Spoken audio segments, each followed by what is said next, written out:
Chawna habliba thongnauduso athaba pardaduna khumjille mapandagi mangal amata changlakte chawraba kaduda king size ki phamung ama thare kaduda leiriba maingal haibabo musi musiba blue machugi LED lights tune famung duda ningaidana isisina tumlibi mahakdo blue machugi maingal duna ningthibi maithongda tabada hena dum phasabagi inod hable khud anido khadangde sawraduna monitor screen duda mamit kuptana yengle nungsina khajikana silakpada mamangda thattuna lepjaba nungsana khajikana sarakpada mamangda leptuna khanjinjage khalambani mabu kana su sokhaningde haina adubu tayonare ngasidi pumnama yengba ngamlaktraduna amuksu makhutna mamaidu khumjinduna khangjai makhuttu mamaidagi lawthoraktuna amuk screen duda yengbada urai khajik lenglambado second fo khogatle ngahak tofam khangde tumina amuk screen duda yengduna lei prap amok nakanda leiriba juice to glass amada hairaga tabli kadudagi thogle chaplepe ye thangba khutto niklap tawi thangale itabna thongi handle du paiba pakna ngamde amuk suma khuttu thadai amuk su thangatle door knob to tabna leiraga thong du tabna hangtoi he khangdokpaga urai phamung machi duda tumin phamlibido huduna yengle MITSNA-2 mit ka ngai hak mi chane kari marol no loliba khangba ngamde asawba awaba langtaknaba mami amata uwa phangde koina michanaba ngamdre sakhen mamaidu fatluk thake mara leiraba amagum thawna fana yengjiba sungamdre ngasidi sakhen awa amata ngangdana purakliba juice to side table du tapna thami juni changsinduna juice to tap lauraga chingnaba leita kut thakjinke sakhen su matawduda haifet ngakchana na yengduna le khallubani mahak hek hogalakpaga mai hoba makhai sawrani haiduna adubu ana tainabani mana hujek uribase second juni gi manakta khajik changsinduna lepe tapna hairaklami thabishna ai lankre juni second da mai khajik nong khatuna yengkhatle second amuk sumichana bangamda mamai du koile leiduna khangjai tapna kaujara e juni na second khumbangam jade second juni de tumin yengduna le makha tare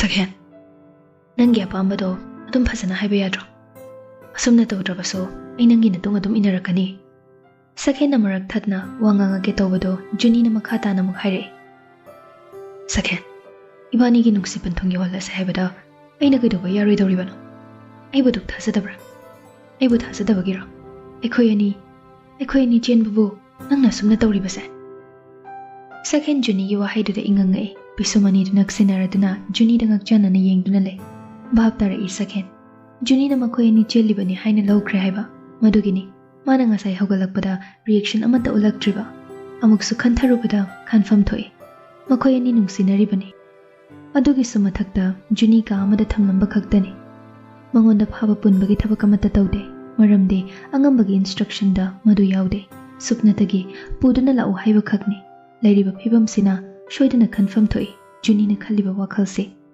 second khajik matha sarap tawi wari simana hana hudoksira hudoklagana kari haigani mahaki mishna magi nokmi ba maithong masidani thongna pumba swai hekta mangkiba amuk sangambagi kari plan leibano haina khale gari da pungyeng bada ngahakti watle angamba lakkadaba second masado humang sukangi chimbal na khrak kangi amuk suma samdo lukham da haifet naladuna tofam khangdaba charangnaba mataw utlari tabishna nangna khalibado makha taba ngamde second jablepe juni di khorangna makha taraknaba tingak ngaiduna le second mataw du da hena nungsiba su phaurakle second juni gi manakta tapna phamthare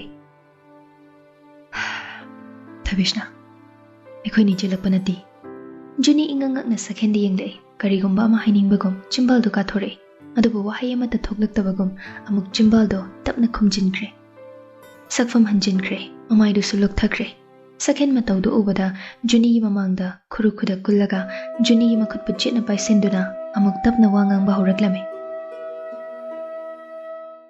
Thabishna, nang ai bulana logano. Ai nang manungshi. Ai bu thajabiyo. Ai wari pombalike. Please, ai bu thajabiyo. Ai wari satabiyo. Please Thabishna. Juni mamai do mak nong khalakte. Wari do tarage liro haina ayaba pibagom mangak do tapna nomai. Saken ayaba do hik phangmaga harau harau amuk magina kanda famthai. Adubu wari se kadai dage haugani karamna ligani. Saken mamai do khasik luk thaduna tapna arot pawa fam kaya do fangdore. Thabishna. Asina na khaliba wakhaldo madunati. Adubu asina igi nungshiba budi minambane haibadi ai haningde. Juni wari do maktari marak thatte. Kari khalibana magi wakhal khangba ngamdri sakhen naso makha tar I sakhen amo. Nongma khoina number room da abokama unaba chatlubado. Rajugi mabok sunate. Aiga sumari thoknade. Ikhoi kanamtaga mari thoknade. Magi da makana sulaitre. Mabu yengsin bibagi mahutta magi maral matham munnaba mabu thuna sikhinaba makhoi gi lekai gi miyosingna mabu kupsenchane. Masi pumna makse abok masamak na sukang. Abok se ikhoina nong manambol bazarda bora chaba changmada thengnarapani. Asigumba kaya ama leire. Ikhoi gi matha thongba ngambana asigumba mission kya se ikhoi der shine tawi. Ikhoi fattaba thabak toba kangbu nate. Ikhoi di kana leisatraba kaya ge achumba afaba thabak toba miyosing. Maraksida aigi asoiba haibabu aidi kharaping. Aduna marakta khana jainaba saunaba yarakpada aigi khut thabana hanbase. Masina mungmu police ki manak yaw. Wari se lena lena sakhen amuk su khasik nok thokloi juni tapna. Maraksida aigi wari na kadomda. Sakhen sor sang na hondoktuna juni na langtak nariba koknaba paukham piraklame. Masidani aigi asoiba. Aigi saugan basina maram oiraga mission ama fail loike. Angamba singna ingonda thamliba thajaba maying tarake.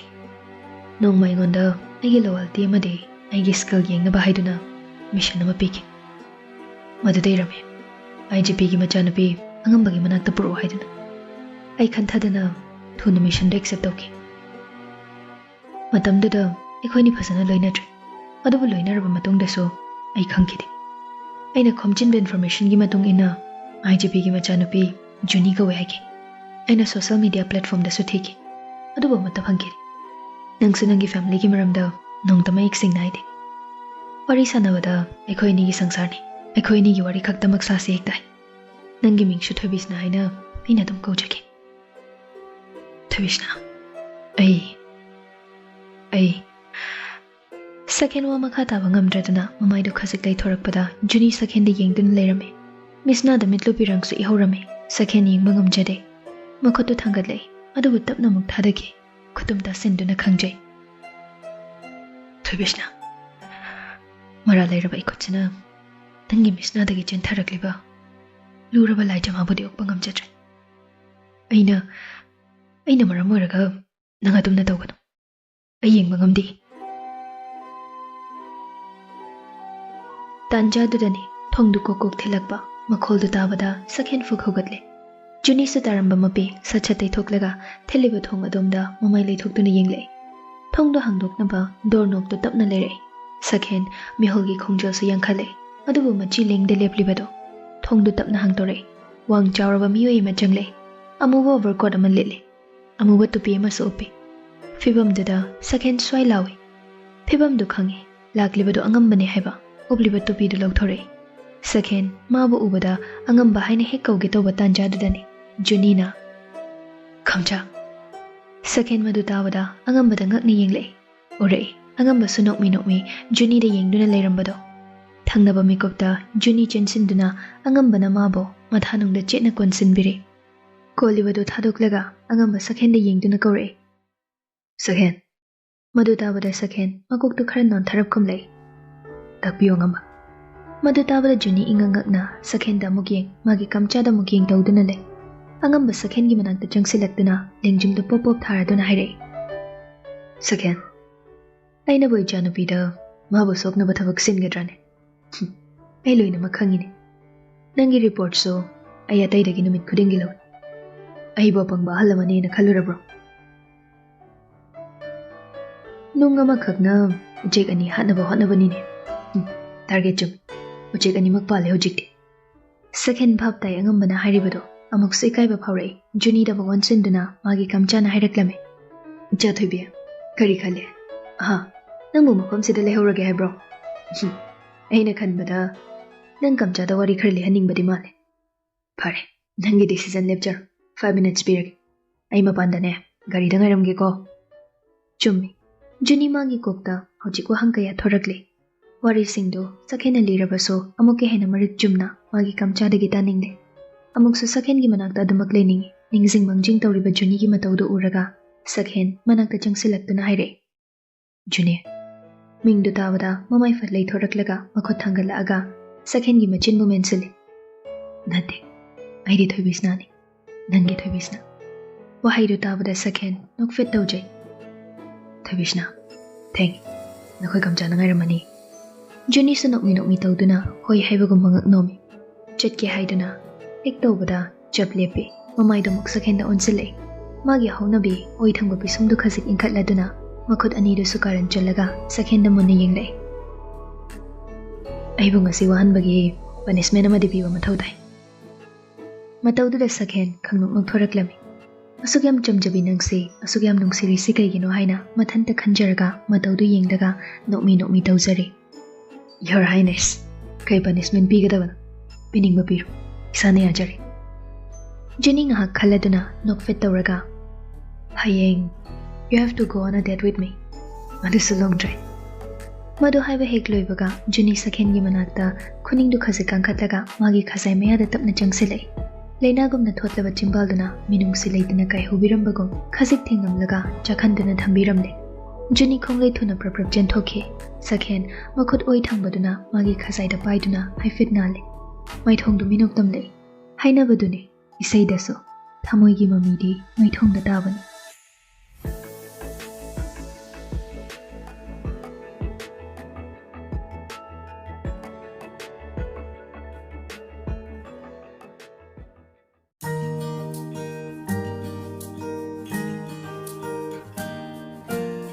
Pung nipan gi beauty sleep tumlaba matong Juni fresh oina hogatlai. Ngasi kari tawgani ningsingakpada maithongdu minoktamle. Long drive chatkadabanina ayuk nganta chatnaba hairame. Iru mai thazaraba matong Juni mana pamjaba maroon machugi free to lauthoi. Maduga chanana magi black machugi khongraudu sechile. Juni numitto heavy makeup tawramde. Mana hek pamjabade masanana classy oina kebaduni. Kebal loiraba matong pung yengbadaso haina kiba matam taduna leiramle. Juni magi mamanabi betiga Nikita da paudu haifet haiboina message amamamdi tharame. Makhada kumtharakpada magi kamcha drawing room da pauche padana lerame. Mamaidu khasik nongkhalakpada ure Juni na kumtharakpado. Juni na wahai gi hek tawbaga magi kamcha na bhab tare haibagum chatlo haiduna makhut khatuna inge tawraklame.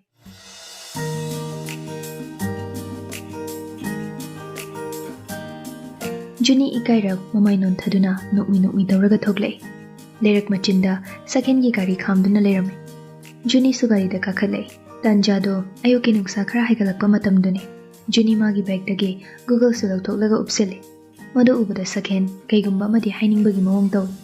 Mana ngaujaba mana khoidajaba mahakki MITSNA-2 uba phangdre haiduna ningai tawgi tawbani. Adubu thangnaba mikupta nungsa haigalakpanina adum upsarasanuda haina khalai. Amuk su khale mahak pulaknabagum MITSNA mabu khumjaliba Goxto mahakto thawai panba miyoiba oiramlabade ngasaina maga pangal changing thoknaramgani. Angakpani sakhen gi wakhal. Thawai pandaba potsak maga manaduna adu khambal chawriba. Saurangna na gari do start tawi. Juni di nungaiba wakhal amada tawri. Fana lapi haiduna moirang lamkhai yorakpada ngeha gari khamduna pothai. Juni di moirang dara khallubani adubu oiramde. Sakhen da hanglabaso surprise ni haiduna haidokde. Koina panthaba yade haiduna gari do muk thawbawi. Asum thawrakpana Churchandpur yawre. Adubu lepde. Khara muk thawraga chinglambi manba amada thawre. Sakhen, kaidano khoin chatlisiba? Sidi Churchandpur town sunate. Kadaidano haiba? Hojikti haiba yareda. Kaidano ba? Sakhen matawduda nokmi pakhom pirai. Somda chinglambi sa sida kakhadoini. I chingda. As aidi awang mafam sam kizai. Sakhen Juni gi yethangba khutto chetna paisenbe. Ai leri sidi kemta kigano mafamdo yam phajabani nan kibaga loin kawdoini Gamnom village kobani khundugi chief to ekhoi babunga thaina college te am luna tinarakpani magi samacha nupi mathanda pokpani nanga chamani kibada mathanda pokpa henjin mi kangbudo Juni mamit lagthore oina rap tawna sakhen gi lengjum da set thai henjin bi kana khoi kem tawjade matawdu yenglaga sakhen thawai tana nokchari hoida khoi thai bisna de gyanyam taida lambi mayai chalakpada chingi phasaba uba horai thangnaba chingi chingmai du so nungsa mangal na yeibada ena masak phajahalle sakhen garim da khamane sai sam phajai nghaking kiseba sakhen gari khame Juni gari dagi thuna fan kumthage lambi na kan khara tongba leipung macha leibaduda kakhatnaba taw tusinge tawbada sakhena tungdage makhoto ta phaduna ngai Juni mamai khasik lei thoraktuna noglei magi yaton khaji kutlaga nokpa minokto mamin na somu nokpani made mishna maga minok maga kanane henbano tanjawo made kanne soknari sakhen gi kokta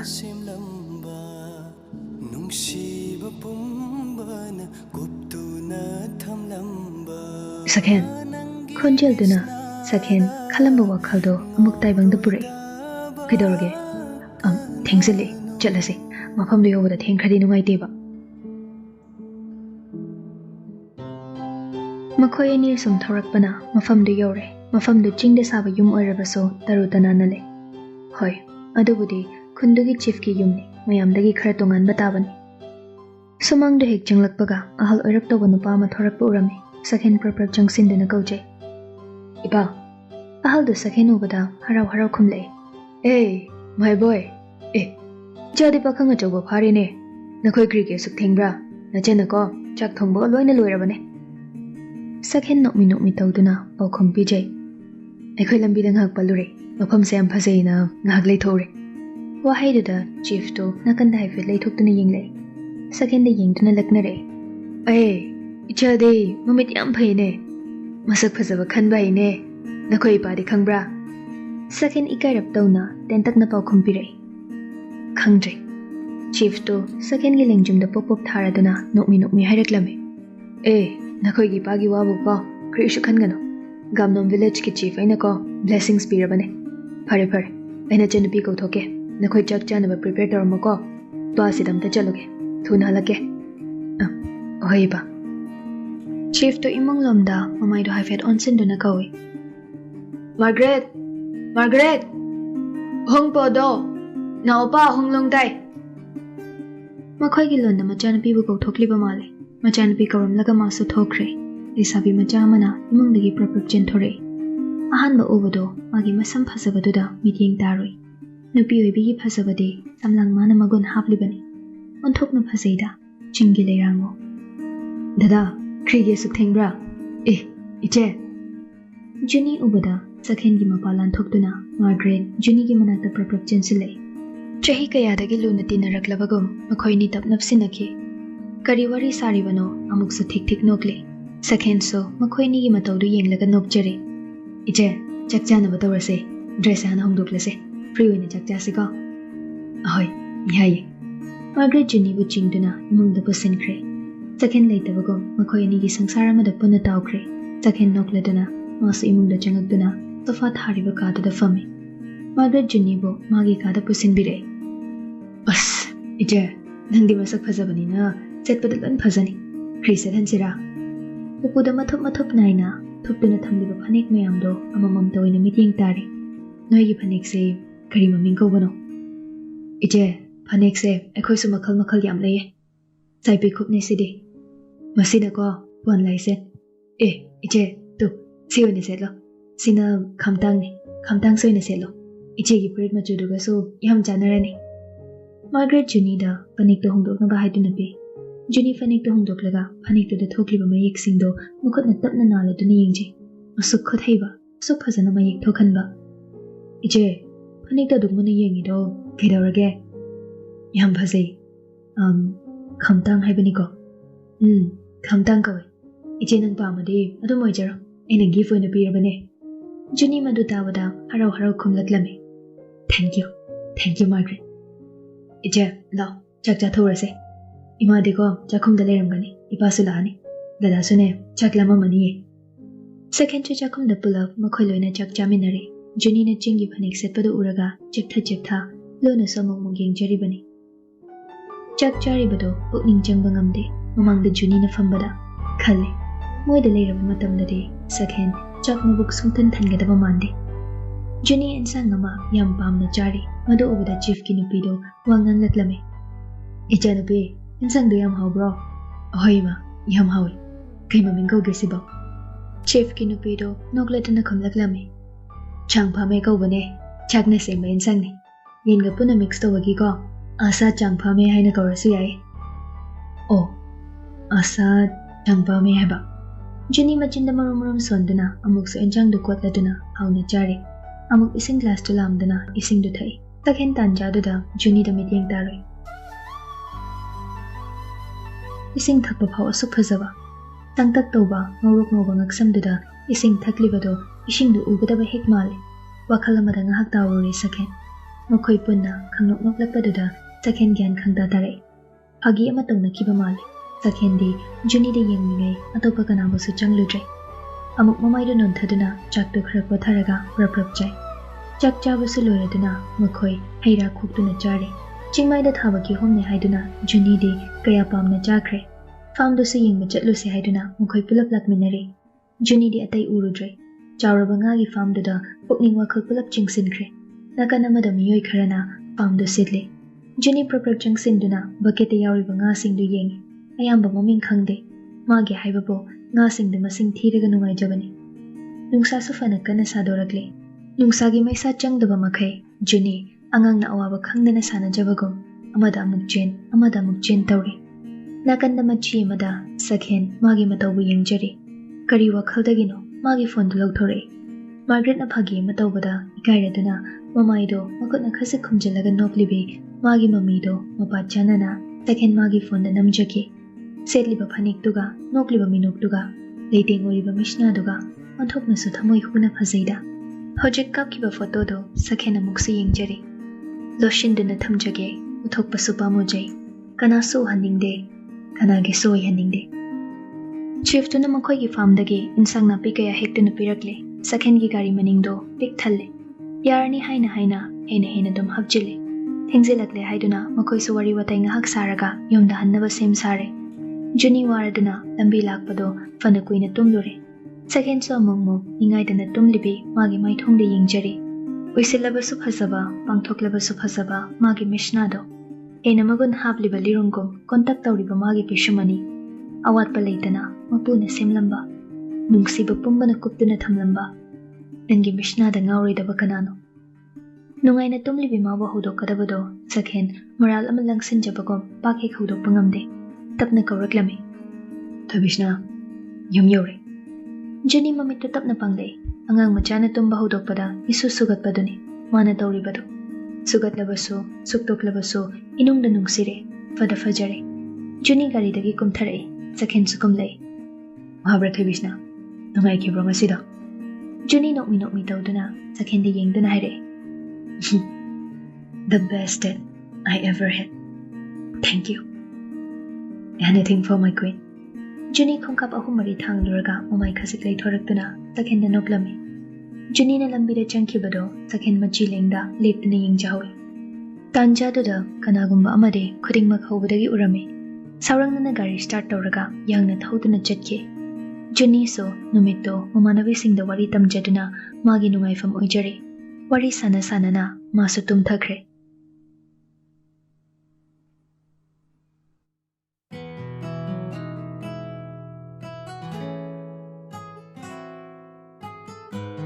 Ayuk angan badani Juni ngasidi mapanda jogging cheluge haidana loisele samdo wangna pungkhatlaga aroibo oina mingsal mamangda haifet yenglamlaga thogle gate gi higlan thorak badani kanagumba mana kauraklame nungaribo junior Juni su khonjala domda mamai lei thoktuna yengi au the Bikram nungairi Bikram nok fet tawraduna nungai famthoi mina warabaso nahakti nungairaga ta leigadabani natra Juni ngakchan na yengi Bikram gi wahai duda kai no da Bikram kana kai do bayarage Bikram makhol thokna khajik nokthore. Ei di yeng ngamdre. Amasu Juni. Prithivi sibu Juni.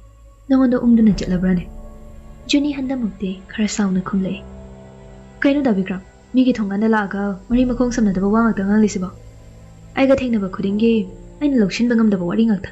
Ai bhabta bamta ngamdre. Wa hairabadi mibu bhabta na bhaibiyo. Bikram ngahak mamai leithokuna tuminle. Asawo phathaje. Mamai amugon silaktuna tunglomdagi envelope ama puthokduna Juni da pire. Kaino sibu da Bikram. Hangdo yeng. Nangna matam kuina dagi hanglakliba wahangsing dagi pakhumda. Hangbra yeng. Ai chaloki. Wafam kharasi tentakna thanamlaga Bikram gari thoduna chatki. Juni makhutta piramliba brown machugi envelope tuda munna yengi. Ningjin mangjin tawduna envelope tu paraga magi kada prap jangle. Kagi thongdu tapna lonsile. Khutta pariba envelope tuda yengduna mukso mipaiba phawre. Karibu oirigaba. Karamba wahange karamba paukhumno masina pigadawriba. Miholgi khongjel su yankhatle. Makhutu niklap tawduna envelope tu hangtoi. Yaurami manungda chi ama phasina thupchinna yaurami. Thupliba chi do hangtoi. Irami chi duda para I Junina. Certificate of Marriage. Under the Hindu Marriage Act 1955. I, Srinivas Rao, Marriage Register, hereby certify that Sri Nganvalaishram and Srimati Juni Hemam appeared before me on 18 February 2019, and that each of them in my presence and in the presence of 3 witnesses have declared that a ceremony of marriage has been performed. Juni makhata na pabangamdre makhutagi chedu makhada taki masapum banigle mamittarang chale sorhon basu waraklame paukhum phangani haiduna thazaruba amukke hena wahang kaya hanglare amukke hena mabu chamam na halli